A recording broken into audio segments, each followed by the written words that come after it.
The solution isn't go around and harass everybody in the national forest with a gun on your hip. Hello, and welcome to the Lifestyle Nomad channel. I am Sarah, your lifestyle nomad, and I have been traveling in an RV with my husband and my cat Pam for going on 6 years.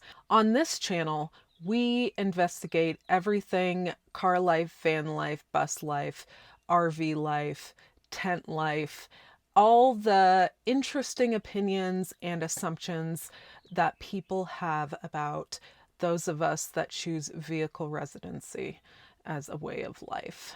Today, we are going to look at a video from the YouTube channel Maximalist Minibus. She is a very good friend of mine, Mary. Love her. And she put out a video called Illegal Van Life, exclamation point, exclamation point, confronted by forest rangers, and then in parentheses, Flagstaff boondocking. I actually haven't seen this video yet. It has 37,000 views, and it was released about 1 month ago. You know how YouTube likes to round up or down, round up. Now, full transparency, I know this story. I was partially around for the story that she's about to tell. I had left before the forest rangers got to our campsite. We had been there like 4 days. And I left for warmer weather because this was in, I think, October of 2025. And I woke up that morning and everything was covered in frost. At this point, I had been traveling away from the RV in a tent. So when it got cold, I was ready to hightail it out of there. I'm looking forward to watching this video. It's 10 minutes long, 10 minutes, 5 seconds. Let's get started now. See the sign? This is becoming a problem for me. Maybe for you too. Is the National Forest kicking nomads out? Get on the bus! I had a really crazy experience just recently right here in Flagstaff, here in the Coconina Forest. I wonder what that blur is for. Maybe it's something coming up or it's something on the ground. I'm not quite sure. Yes. So right out of the gate, residential camping is a very interesting concept that the National Forest has come up with. Let's look up the specific definition of residential camping. Residential camping, National Forest. Huh. This is their policy. And I can't find easily a definition for it. Funny, they have a non-discrimination statement. Yeah, sure. Yeah, right. Okay, well, I can't find it, unfortunately. If I can find a definition for residential camping off the National Forest website, I will talk about it and edit it in like magic. Forest. If you've been watching, you know that I had a camp host job from April to October at a National Forest campground. When that campground closed, we looked for someplace to boondock. And I had been driving Lake Mary Road for months, going to and from Flagstaff. And you can see this cool area on the other side of the lake. The lake being a relative term because it's dry. Yeah, there's no water in the lake. But anyway, I had seen people camped over on this side, on the shore, so to speak, all summer. So we decided to give that a try. That was kind of like something I really wanted to do. So after my camp posting gig in Colorado in 2025, when that ended the first week in October, I drove down to Mary's campground because she was open a little bit longer than I was, and I joined her for her birthday. And I was camping out of a tent and a car because my husband was taking the RV to the beet harvest in Michigan and working there for a couple weeks. That ended up being a bust, but that's a whole different story. You can check out that video on our other channel, That RV Over There. So while we were, hanging out, there's a great sushi spot in Flagstaff. We would drive back and forth from her campground, and we saw campers camping across this dry lake bed along the St. Mary Road, I think it is. Lake Mary Road. Exiting out Flagstaff going south. And we thought it would be a really cool place to camp because as a full-time RVer, boondocker, you're always looking for cool places to camp. That's just, you are always looking like, oh, can I camp there? Oh, looks like we can camp there. That might be a cool place to camp. Explore, hike, etc. The cool thing about this spot There I am. is that it's super That's me. accessible to town. Oh, in this really pretty forest. I think part of that is my footage, that pan across. I think that was my footage that I gave her. Place, as you can see, but it's right outside Flagstaff. So showering, laundry, Walmart, all that stuff is right there. And oh, that Walmart. It's not bad. It's one of the cleaner Walmarts. The most well-stocked, cleanest Walmart I've ever been to is in Payson, Arizona. Go to that Walmart. It's incredible. I loved it. And croissants. Melanie is really into croissants. It's Melanie! a popular area because of that. But it was starting to get... Oh my God. The croissants in the eye. Okay, I have to say though that I loved Melanie's croissant enthusiasm, and it's catching for sure. I'm more of a plain croissant person. The more buttery, the better. But sometimes you can only find the chocolate ones, which are okay, but there's always so much chocolate in those. So much chocolate. So plain croissants, really good. We went to a spot in Flagstaff, and now I forget what it's called, but it was a great little coffee shop. And the guy behind the counter was the owner, and we had a great conversation. Finding things like that is like the reason that you travel, meeting interesting people and eating incredible food and drinking incredible coffee.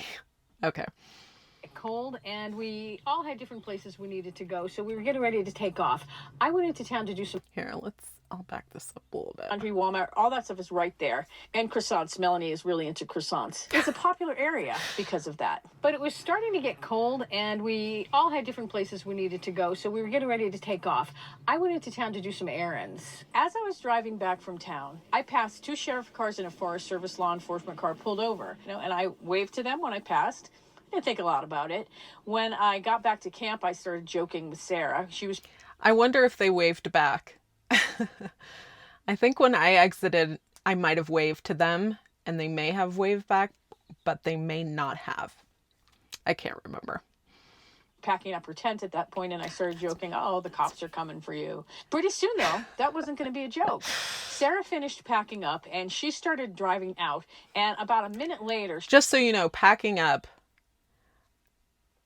from tent camping is the worst. I am so grateful that I have an RV, so I don't have to lug everything out of the car, make it all nice in there, keep it clean, move everything out. It took me like 2 hours the first time I packed up, and then I got better and better, but it was never less than an hour. That's not how I thought tent camping would be. I was like, oh, I could travel anywhere, do anything. I can just be on the move. No. Once I set up, I was set. I didn't want to have to leave for at least a week. She sends me a text that says, cops are headed your way. 2 minutes later, here comes the Forest Leo car, followed by the sheriff's car, and they turn right in to the driveway to our site. I'm thinking, maybe there's a wanted fugitive or something, and they're just coming around to warn everybody. The ranger guy... Not the simulation text. Oh my gosh, that's so funny. Gets out of his car, and this isn't a regular ranger. This is law enforcement. So he's got a gun, he's got handcuffs, he's got the whole 9 yards. And he says, hi, I'm off... So outrageous. It's so outrageous to me that forest rangers carry weapons. But I guess if we are allowed to carry weapons, they should be allowed to carry weapons. So, But, I also find it to be a bit of an intimidation tactic. Officer Young, but you can call me Joshua. And he's got that typical law enforcement stance, Why did she zoom in on his junk?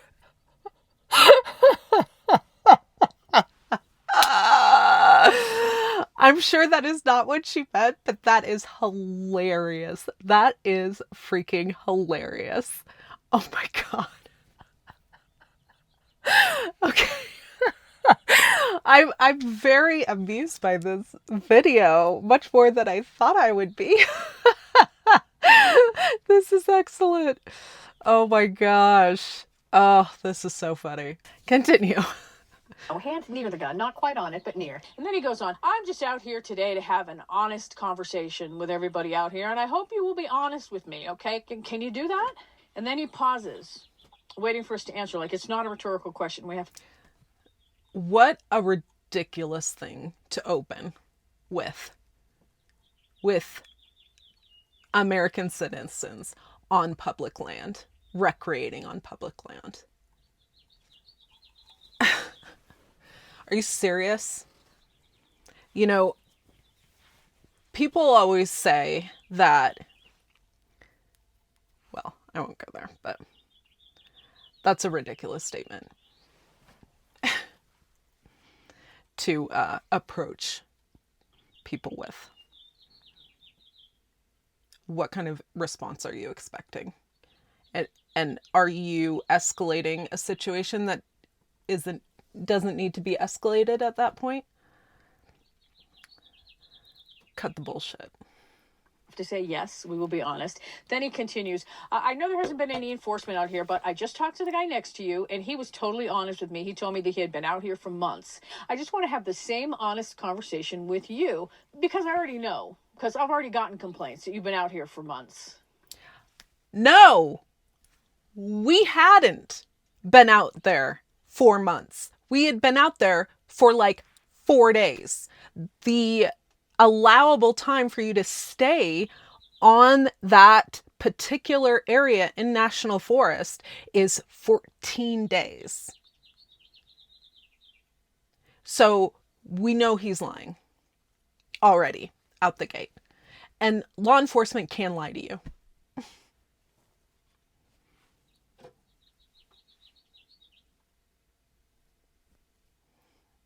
It frustrates me because the expectation is that we, the normal citizens who are just living our lives, are supposed to have more decorum, more patience, be more honest than the people that are getting paid by our government to do whatever the hell it is that they do. No. Like, that behavior is why people don't trust law enforcement. And I was like, no, we haven't been out here for months. We've been here for what? About 5 days. But he says, okay, I believe you. But, he says it in a way that makes it clear that he doesn't believe me. He's kind of like, well, I'm going to have to believe you. I make eye contact with the deputy sheriff, meanwhile, who's been hanging back by the road. And he kind of smiles sheepishly, looks embarrassed and kind of shrugs. I'm pretty sure no one has complained to this guy. He's just doing this routine. And then he says, okay, now, again, be honest. Do you live in that thing? And he points to the thing, my bus. Why does it matter? Unless you're going to discriminate against me because I live in that thing. Again, I wasn't here for this interaction. I just find it incredibly offensive that people in this country, citizens of this country, are treated in this way. And I know it's like trendy now to be like a total individualistic asshole and, think that everybody is wrong except you. But the reality of the situation is that citizens of this country and non-citizens of this country make this country run. Your taxes as a person in a bus or a tent or a travel trailer traveling the country as little or as far as you are going, contribute to this country staying afloat. Having roads, having gas stations, having libraries, having the ability to send bombs overseas to kill children, have the ability to pay for $2 million worth of crab legs for our government officials.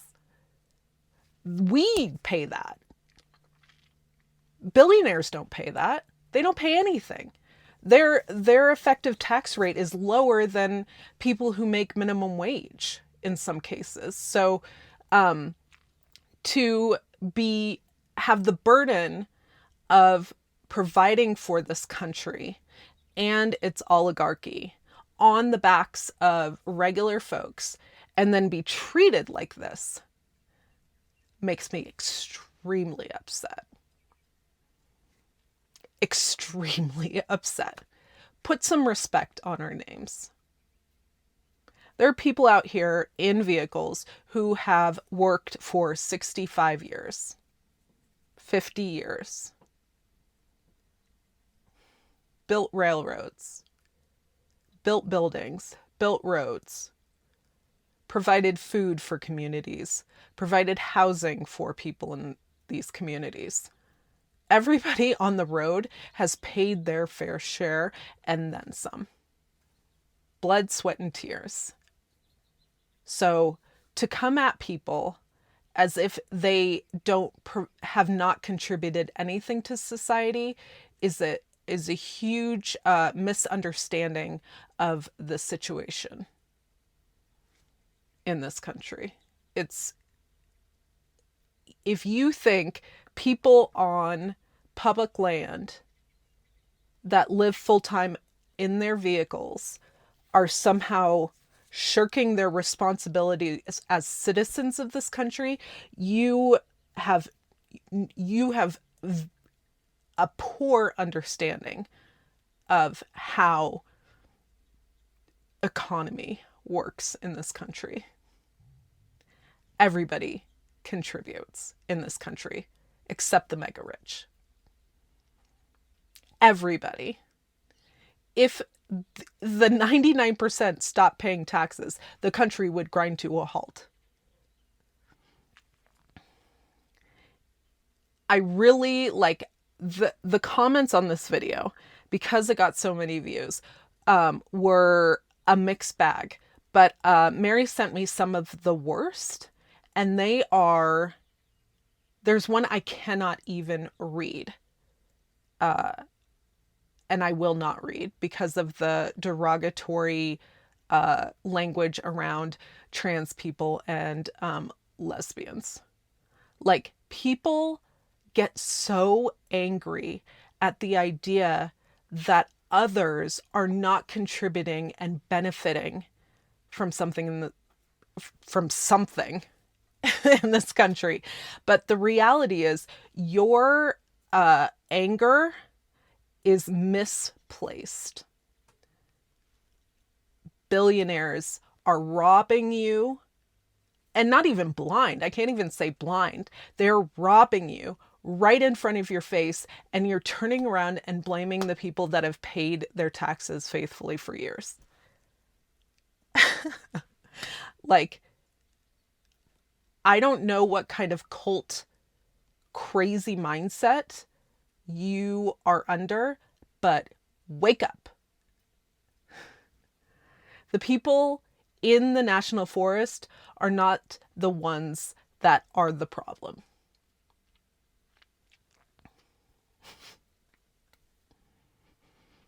So this stuff gets me really, really irate because it seems so obvious to me how the government, the law enforcement arm of the government is used to harass people who have paid into the system for decades and continue to. There are people who live full time, who work full time. You pay taxes. You don't have an option. And also, you're providing boosts to other cities and small towns when you go and shop and buy groceries and buy gas. You cannot physically, in this country, there is no way where you can just not, unless you're extreme in your drive to not pay into the economy. I'm sure there are people that have figured out how to never need money, but I haven't met anybody like that yet. And everyone pays into the system by paying taxes on gas, by paying taxes on the food that they buy, on paying taxes at the CVS for the period products that they use.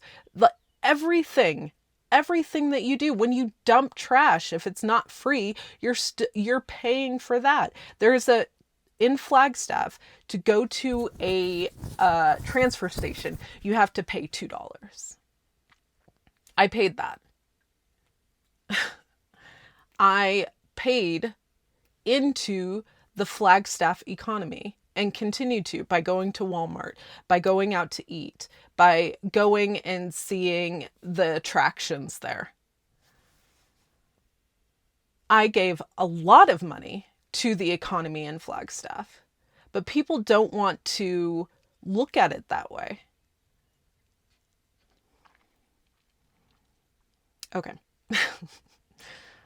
Okay, now, if you know me, you know that I am a proud bus resident. I don't lie about it. I don't try to pull off stealth, even when I'm in the city where stealth kind of matters. But lately, I've heard some things. So I'm kind of weighing how I'm going to answer for a second or two. And my impulse, honestly, is that the truth is not going to help this situation, despite what this guy keeps saying about wanting me to be honest. But Melanie, of course, knows nothing about this stuff. So she says, of course she lives in it. Can't you tell? Not the croissant eyes too. We love Melanie.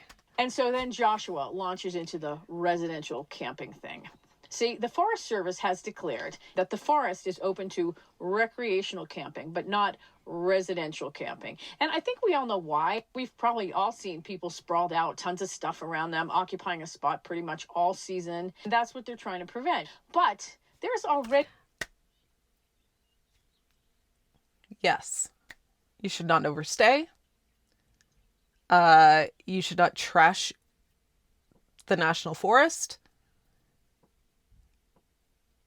And people who are not full-time drag their old trailers out into the national forest, park it in a spot, and it's there all summer. Is there any anger towards those people monopolizing sites?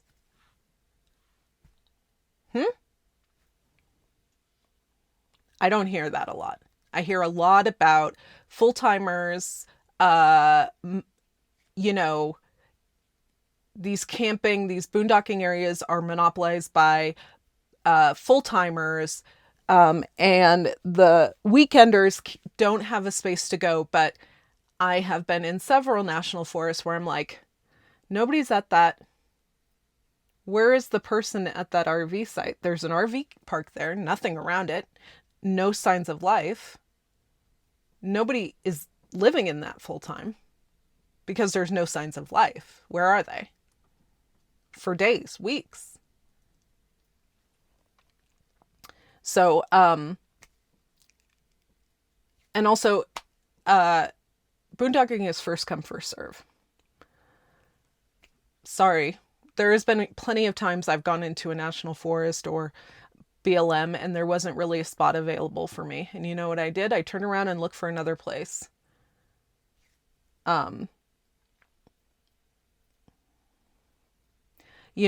It's very interesting. There's the naysayers want it both ways.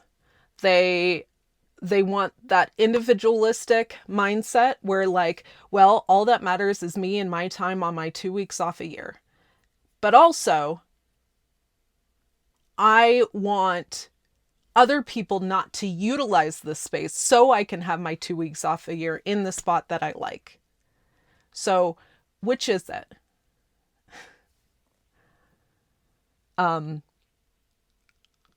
there's a lot of hypocrisy when it comes to discussions around this, a lot of disingenuous opinions and rhetoric.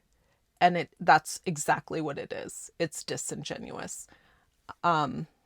So that also makes me really angry. Do I like people trashing the BLM and national forests? Of course not. But that's not exclusive to people living in full time in vehicles. I mean, like, the amount of trash I've seen people who stay for a week and then go back home have left is like insane. And you have a place to dump it.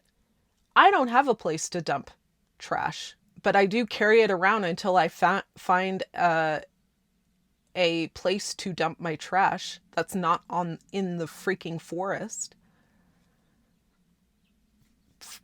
Weekenders don't say that. Can't say that. They dump their trash and their belongings and their micro trash all the time. All the time. And I'm not saying it's exclusive to weekenders. I'm saying we are all responsible for our behavior on public land. And if you are utilizing public land within the boundaries of the rules, you are allowed to be there. And those rules cannot discriminate against somebody's housing status also. Already a law that prevents that kind of stuff, and it's the one that says you can only stay in one spot for 14 days. Okay, so why not just enforce that? We're gonna go a little bit back because I think this is important here, what she says. I think this is really important. We've probably all seen people sprawled out, tons of stuff around them, occupying a spot pretty much all season. That's what they're trying to prevent. But there's already a law that prevents that kind of stuff, and it's the one that says you can only stay in one spot for 14 days. So why not just enforce that? What difference does it make where I live? If I'm not here more than 14 days, isn't that enough to say I'm not violating the rules? And if I am here more than 14 days, okay then. Kick me out, trespass me, give me a citation, whatever comes with overstaying the 14-day limit. But Joshua tells me, if I live in a bus, anytime I'm in the forest, I am residential camping. Because if you don't have a home base other than your vehicle, then you are automatically violating the no residential camping law because you are clearly residing in the forests. That law specifically is discriminating against people that are homeless, that have no homes, that are unhoused, quote unquote. I mean, we have a house. It is an RV. We have 4 walls. Mary has a bus, fully self-contained, tons of solar power. That is a home. And they're discriminating against us because of our housing status. So, let's take this a step further. What if you love going camping? You live in an apartment. That apartment is technically temporary. It's temporary dwelling because you could leave at any point. Yes, houses are temporary, but you have a much larger financial interest when you purchase a home. You have a mortgage that you are responsible for. So let's say the government decides that, well, you're in an apartment and we kind of feel like maybe you might think about living on public land at some point. So anybody who lives in an apartment cannot stay on public land because the potential for them to be actually overstaying, we feel that there is a potential. There is an imminent threat, as they like to say. There is an imminent threat of you overstaying on public land because you live in an apartment. So now people in apartments and people who live out of their vehicles can't recreate on public land. And let me be absolutely clear. While we were camping those 4 or 5 days or whatever it was, I did not work. Mary was not working. Melanie was not working. We were recreating. We went on hikes with the dogs. We went this way and that way and explored. We used what the land was for, which was recreation. Since you reside in that vehicle. And I said, I'm familiar with that rule. I know these rules. Joshua's tone completely shifts. And he says, look, if you're going to call me a liar. And I said, I'm not calling you a liar. And he's like, you're saying that I don't know the law. Escalating a situation that doesn't need to be escalated. And I'm not talking about Mary. Why is he behaving like that?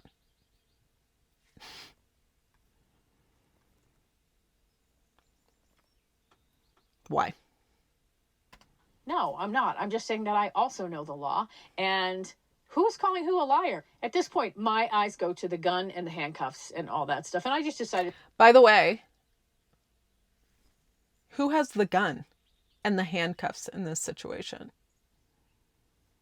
What is the power dynamic in this? And you hear the language being used by the law enforcement officer.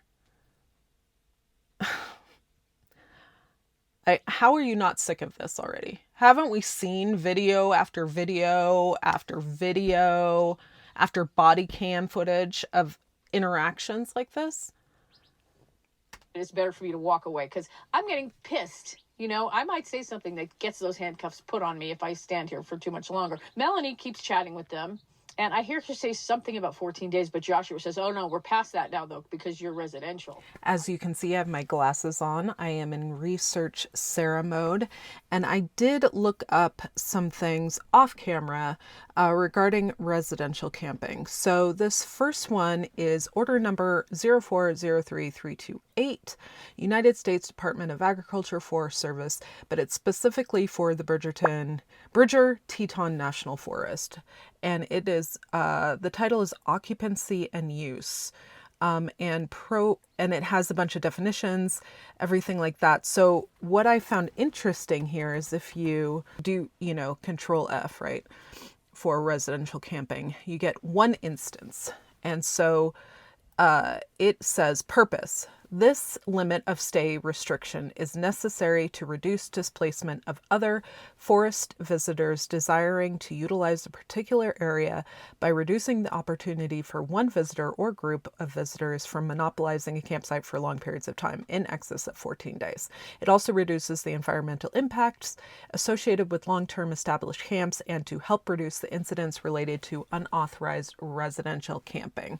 Now, they don't define residential camping. They define camping, which they say means the temporary use of National Forest System lands for the purpose of overnight occupancy without a permanently fixed structure.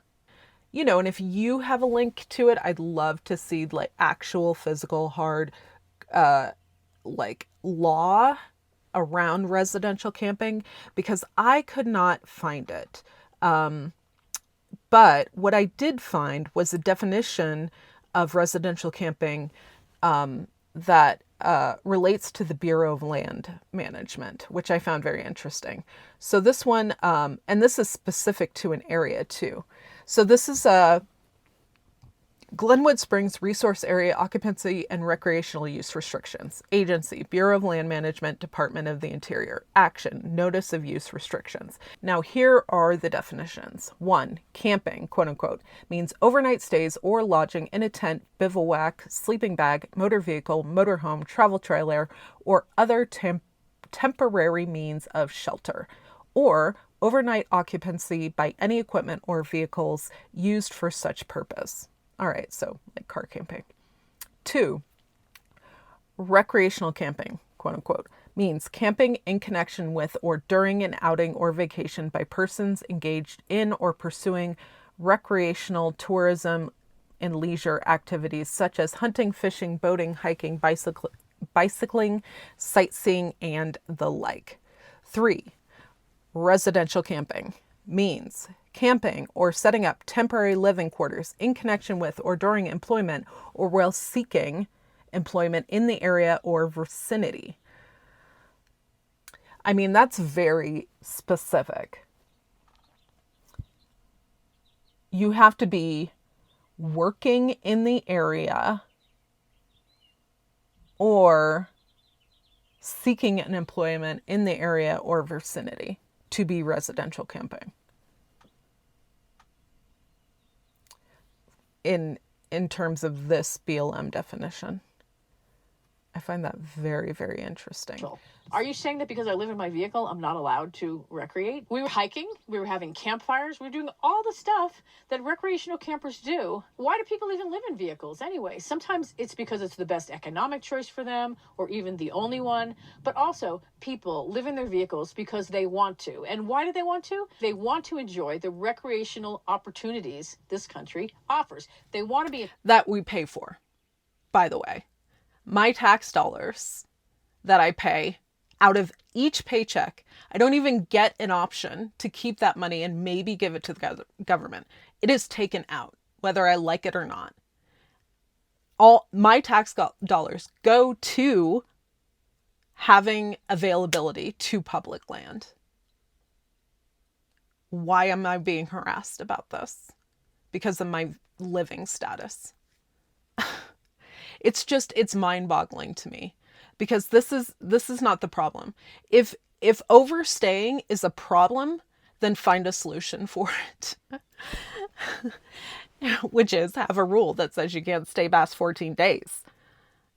It's not, the solution isn't go around and harass everybody in the national forest with a gun on your hip. In forests. They want to be next to lakes. They want to be in pretty wild spaces. We're not behaving any differently than vacationers, ATVers, the hunters that are around us are, except that honestly, we're probably doing a better job of leaving our spots clean. And that's not to say that nomads are all responsible. There are definitely bad apples. But it's not always full-timers who make a mess. You can make just as big a mess if you're a weekend camper. I have the right to choose what my housing is, and I'm choosing this bus. Why does that make me somehow not a citizen? I mean, my taxes pay for this land, for this forest. And before you say, you don't pay taxes because you don't have a house, well, there's a lot of ways to pay taxes besides living in a house. I shouldn't have to justify this. This is my land. I should definitely mention that this is not really a new thing. I would also caveat this is my land with okay, we're on stolen land, and maybe access is restricted for others on other bases other than your housing status. But that's a larger conversation, and I'd love to bring somebody else in on that conversation. But yes, we are on stolen land.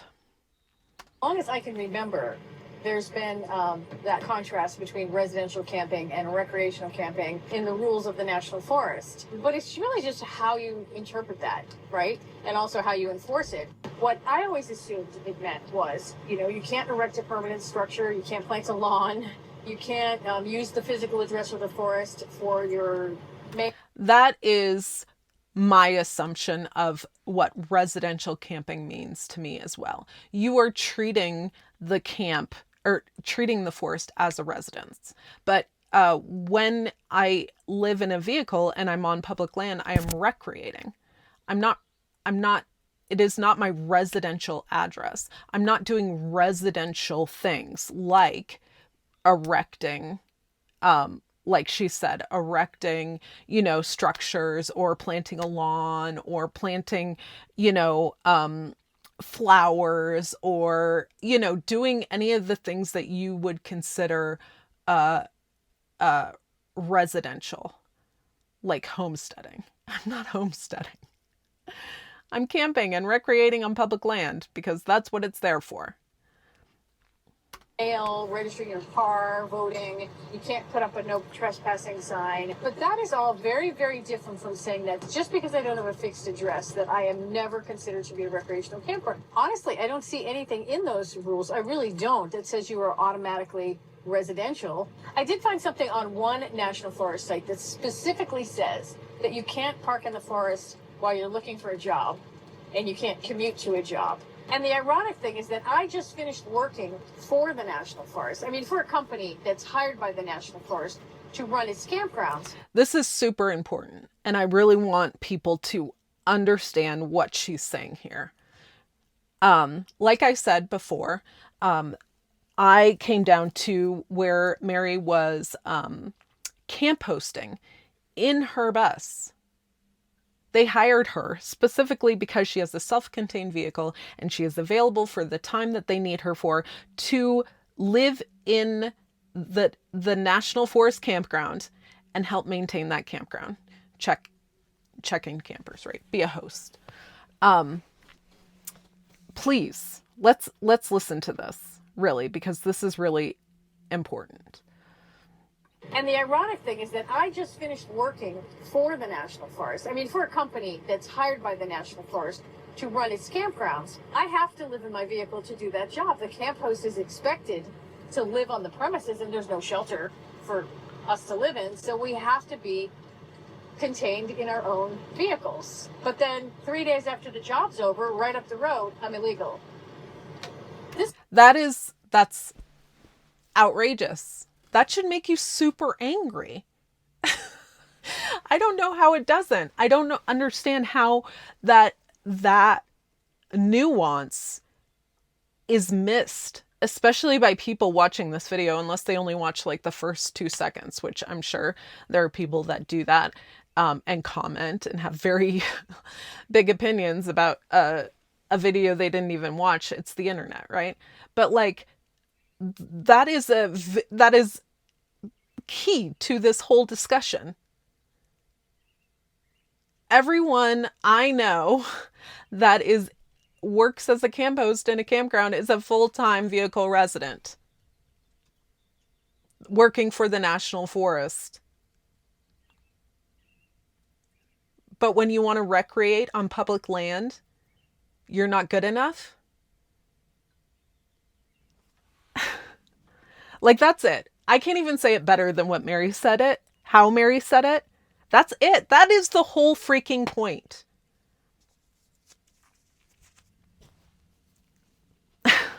That is the whole point. This situation is not going to get any less complicated as more and more people turn to vehicles for shelter. And that is another thing. If you put some kind of moral, like, view over vehicle residents, guess what? The likelihood of you becoming a vehicle resident in the next 3 years is much higher than you becoming a billionaire. Vehicles, for people living in them or whatever, are an asset to this country. They can move to become camp hosts, so they can go to different states where people who work and maintain national forests are needed, fight fires, and then work at places where they have had natural disasters and recovery. Migrant work has existed forever. You don't have enough people working where Waldrug is in South Dakota to be able to run that industry there. Also, what did he just come out and say? I'll put it here. The thing that I think good number of people on the committee are concerned about is just the very, very low level of job creation. If you adjust what has been the trend job creation over the past, let's say, 6 months, if you adjust that for what we think, our staff thinks, is the overstatement due to overcounting, effectively there's zero net job creation in the private sector. There's no new jobs happening. The job market is completely stagnant. We've created zero new jobs. So if you can't get a job, don't starve trying to pay your rent. There is an option there, and people choose it. Vehicle residency is a choice. Whether you think that you should have, a $10,000 emergency fund or not. Like, people do it for very, very many different reasons, but it is a valid way to live your life. It is not leeching off the government, because the government already leeches off us constantly. I mean, you buy something, you pay taxes, and then you have to throw it away and you pay for that as well. We're constantly getting double, triple dipped on. Healthcare. You pay healthcare insurance premium. Well, the government pays healthcare companies billions of dollars a year to just exist. And then the healthcare company then charges us. That money that they give the healthcare companies, that's our money. And then the healthcare company charges us a premium. They charge us deductibles, co-pays, co-insurance.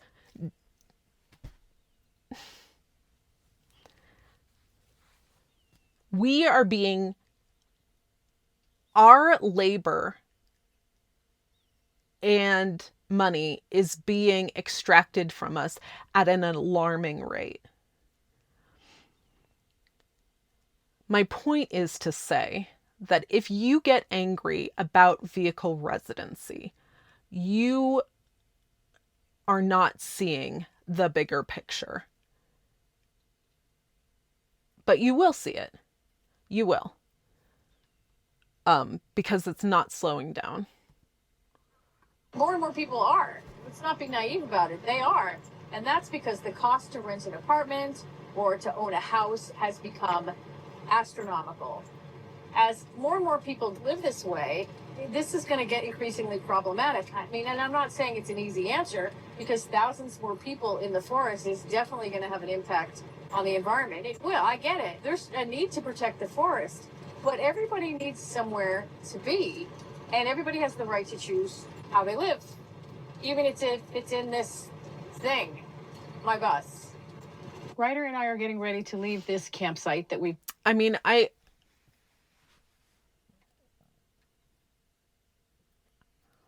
have two minds about that, right? Like, I guess as a vehicle resident, I don't necessarily think that I should assume that national forests and BLM land should be open to me if I have if I have nowhere else to go. And I don't know how to frame this without inflaming anybody's already angry views about vehicle residents. I do think, though,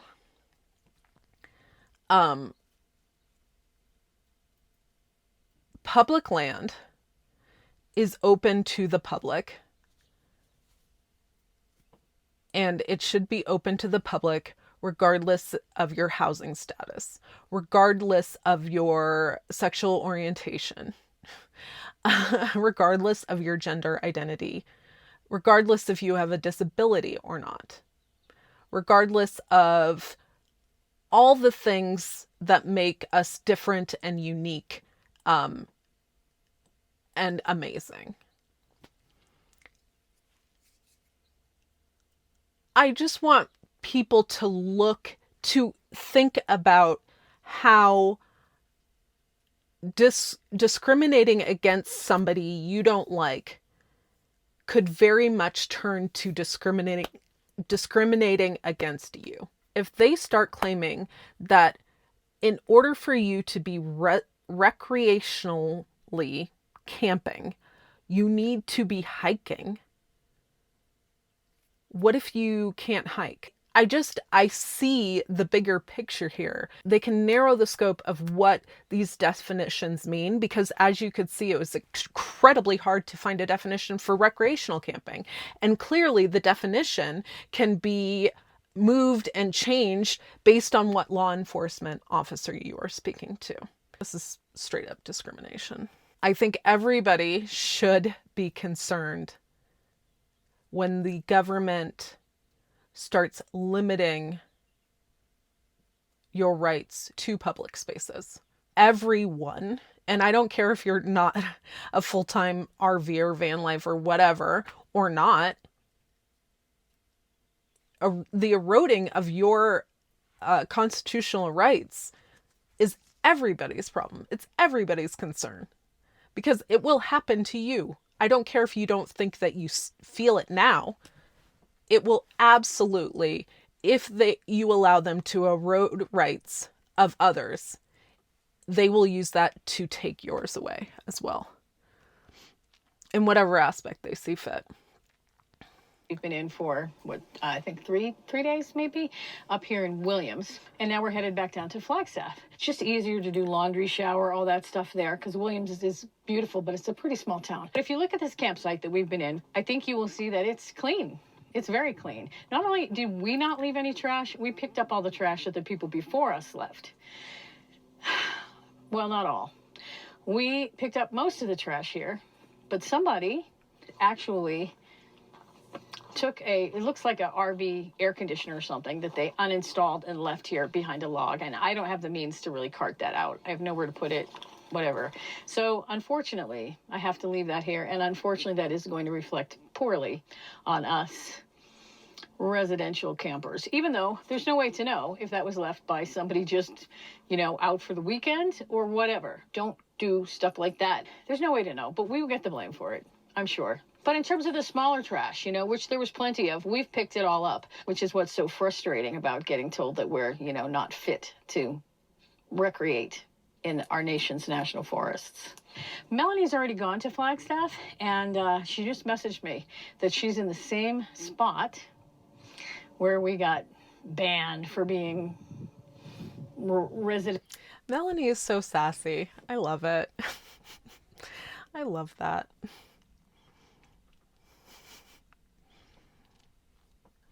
I don't know if I would have the guts to go there and set up my tent again because it takes so long to take down, but I'd definitely go back in my RV. Residential campers. Hopefully nothing will happen this time. I'm going to sign off. We'll see you next time. But what do you think about this residential camping thing? I have my opinion. It's very clear, but, obviously I'm biased. So if you have a different opinion, please let me know. If you have the same opinion, please let me know. Just let me know in the comments what you think about all this. Here's another video where I'm getting accused. That's people definitely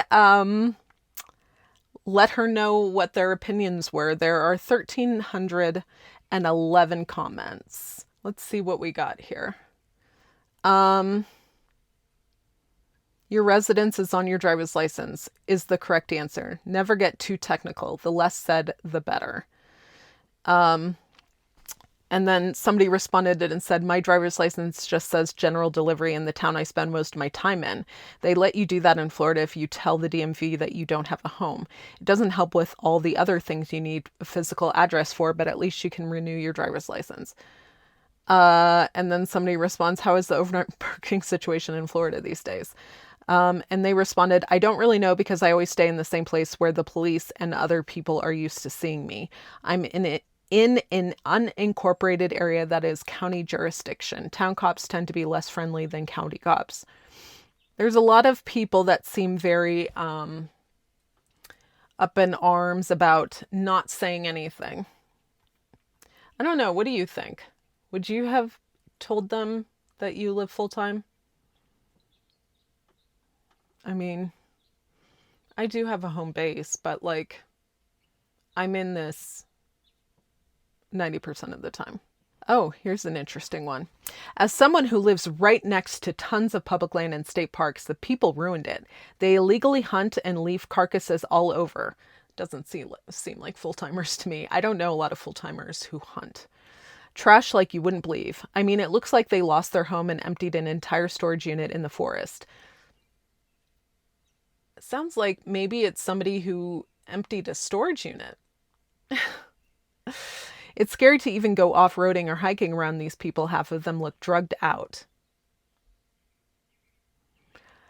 So yeah, it sucks for people just traveling and camping. The scum ruined it for everyone. I noticed the government starting to plow over their campsites with graders and take out the fire rings full of crap. Mary responded and says, I see The same things. I agree that, quote unquote, the people do all kinds of terrible things. I just wonder why all of the issues are pinned on full-timers. Hunting, for example. I very much doubt that full-time nomads are the ones leaving carcasses behind. I can tell you from what I've seen as a camp host, many hunters do not care about things like trash and carcasses left lying around. Cleaning up the forest is essential, but eliminating full-time nomads isn't going to fix that. Exactly. They responded, seems a bit disingenuous to state that people living full-time in forest are not causing issues. That's not what she said at all. I believe you are clean and tidy, but from both living oh no, not rural. It's for my movie. The Rur has a limited release next week. Oh, congratulations. I didn't know they had a release date for for that movie. Rurally. In the same area and working in it, there is undoubtedly an issue with homeless taking up residence and trashing the place, as well as starting fires. The pipeline fire was directly linked to a homeless forest dweller lighting his toilet paper on fire, which ended up ripping up to the peaks, blah, blah, blah. Burning homes to the east. I hate seeing no camping areas but being extended around Flagstaff and Sedona. It is directly linked to people taking advantage of the 14-day stay limit. That 14-day stay limit also requires you to leave that forest for 14 days after as well. We're not arguing that. That's literally what Mary said in the video, was that they already have a rule in place to keep people from overstaying, and it's called the 14-day stay limit. She responded, I'm not saying that people living full-time are not causing issues. I'm saying they are not causing all the issues mentioned. The comment specifically mentioned hunting remains, and that's the main thing I'm responding to. Get rid of full-time nomads also, and I guarantee you'll still be emptying fire rings full of trash. Plus, again, the point I make in the video is that if you enforce 14-day stay equally on everyone, regardless of housing, you're going a long way toward solving the problem. So enforce that, not arbitrary rules about lifestyle choices.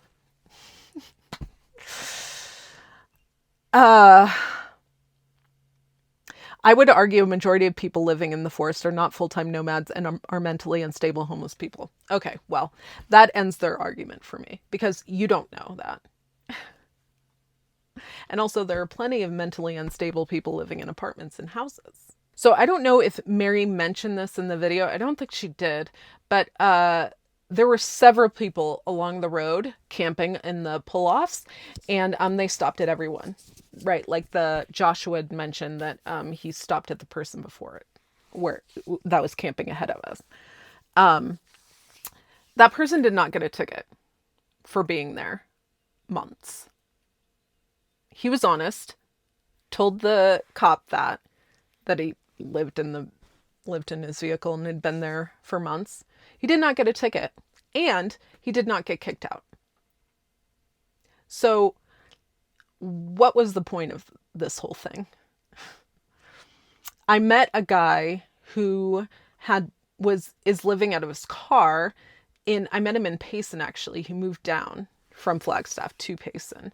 And we met at the laundromat, and he recognized me from my other channel, and we got to talking, and we talked about this particular situation that happened like a week before or something. And he said he had overstayed at that road as well, and that the LEO had gone there and spoken to him and everything, and he had not gotten a ticket. And the law enforcement officer told him that he had to leave in a week.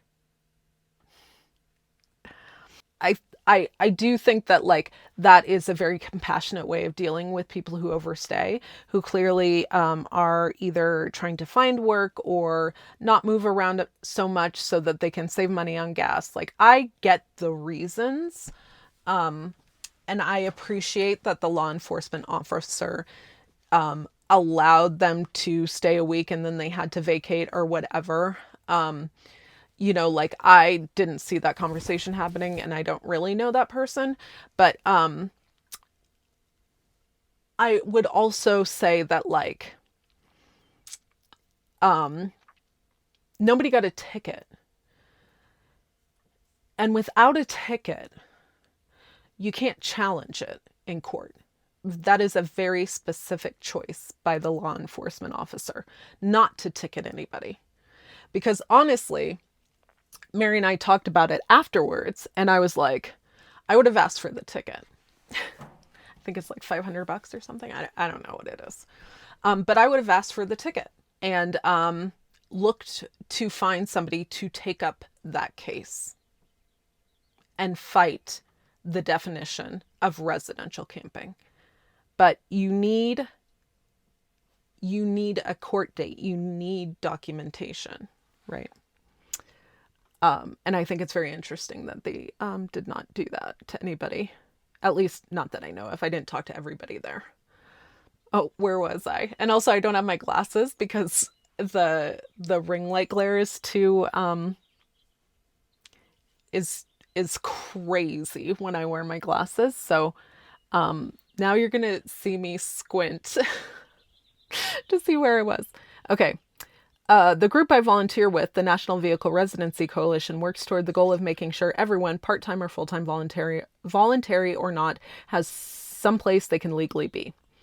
And then this person responds, this is great to know there is a group working on legal occupation/residency for full-time nomads. As a vacation recreational RVer, I've experienced the same as Mini Max, the person that the original poster.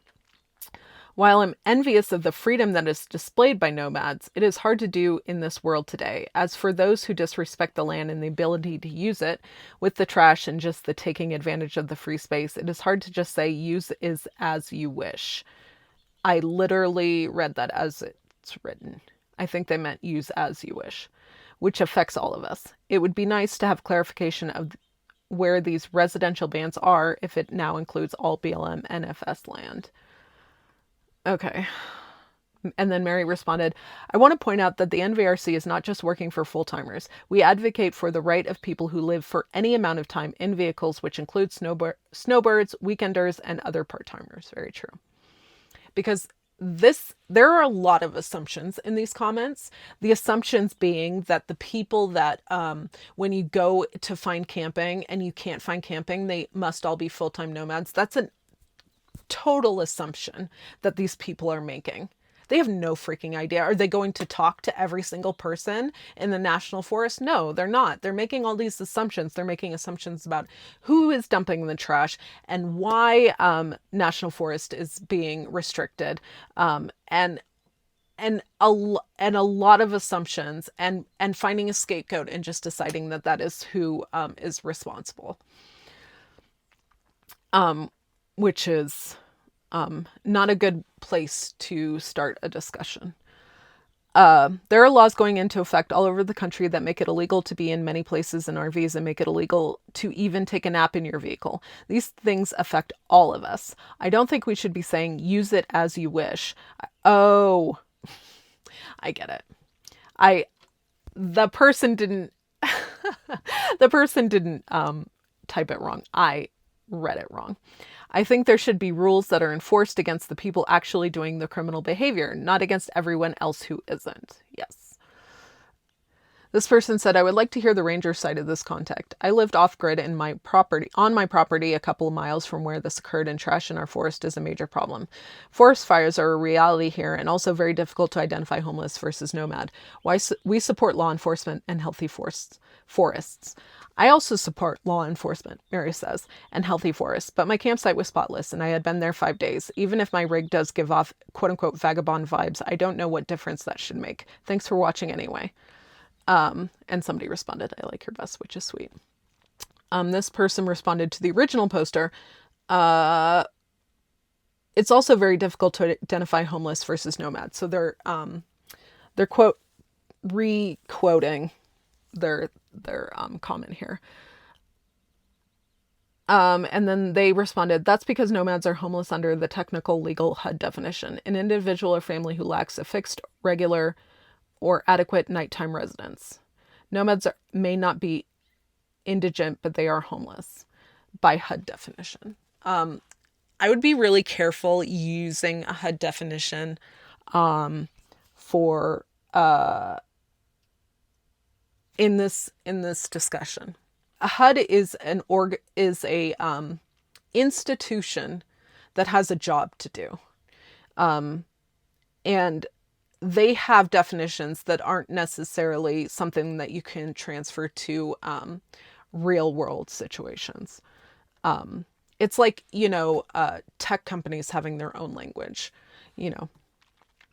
So I would be careful just because there is a definition in some government agency that you don't utilize that in real world conversations. It's just not helpful. I don't find that definition helpful either. And I'm not saying that I have anything against somebody calling me homeless. I really don't. I know a lot of people do, and a lot of people like to make sure that you understand that they chose this life and that they are not homeless and all that stuff. I don't really have a problem with it because I am not offended by homeless or in-house people or being associated with them. I'm just not. But at the same time, I don't think that definition or that comment is helpful. This comment was, my uncle's always taking on nomads. And my original like thought was like taking on, like fighting people in the national forest. He's got a little campground at his house in Washington City, Utah. Okay. And I only got that because then Mary said, that sounds like a great place to hang out. And then it clicked. I am going to read some comments. I think that Mary had sent me separately that she'd not keep on the channel because they were so inflammatory. Let's see. I find this one to be super disingenuous. It's like borderline troll. I mean, it is troll. It's like 1,000% troll. I don't even know why I said borderline. It is. And it's really, they have a very specific point of view, which is like very anti-trans and very anti-gay, which like just makes it sound to me like they're anti-people. They're anti-anybody but them. So I don't know if I want to read this because it really, like, who cares what they think? If you're not willing to see people as people, if they're different from you, then there's no reason to have a conversation. But the first part, they say, not sure if you realize it or not, but they really don't want to have to come out there every 14 days and run off every transient. That's their job. That's what we pay for, enforcement. So, this is also interesting. So after that, then it's their picture of camping is mother, father, children learning about the forest and enjoying the facilities. And then some really derogatory, gross things. That's a problem, right? If only mother, father, and children are allowed to use recreational camping, then we have a problem. People in the most beautiful area ruining the experience for everyone else. And if this wasn't happening, they wouldn't be out trying to stop it. I'm certainly not saying that's you, but the type is more and more prevalent every day. All you have to do is turn on the news. We think news sources, like, turn on the news. We think television is a good source of reliable news. They're trying to rage bait you, sir, ma'am. They're trying to pit us against one another. And so that we don't see them, we don't notice that the oligarchs are robbing us blind. On both sides. I am not on one side or the other. They are both bad. So it's a lot of inflammatory language, misleading headlines, and rage bait. So I would just be careful of the news you ingest and question everything. Okay, so this person says, can we allow losers to park their junk all through public lands? I don't know what that means. Can we allow losers to park their junk all through public lands? It's public land. This other person says, good, I'm glad they're throwing people out of the forest. I guess I'm not quite sure, like, why you're, like, why you're excited that you may be thrown out of public land. Because they're not just going to stop at people you don't like. I think we'll stop there. I think the video is fantastic. You know, I love Mary's videos, and I think she tells a really amazing story, and I hope more people see it. And I hope the conversation continues. Genuinely, I really do. Even the really awful hate comments may enlighten people to see how vehicle residents are perceived and treated. We really have to start seeing vehicle residents as people, as our neighbors, and work to build community with everybody we see, no matter their housing status. It'll just create better community and better cities and a better country overall. Thank you, everybody, for joining me today to watch Mary's video. Go check out her channel, Maximalist Mini Best. Please subscribe. I hope you enjoyed this video. I know I got pretty heated and I went on quite a bit, but I'm really passionate about treating people equally. And I think that we all should be passionate about that, especially in these days and times that we're living through. So feel free to leave a comment below. She says hesitantly. No, be kind, be nice. If you do not have a comment, I would still love to know that you watched the video. So go ahead and put an emoji down in a comment. Let's do, I love the fir tree. So put a tree, even a palm tree, down in the comments, just to let me know that you were here. All right. Thank you, everyone. Please like, comment, subscribe, share the video out, and I will see you next time. Mwah!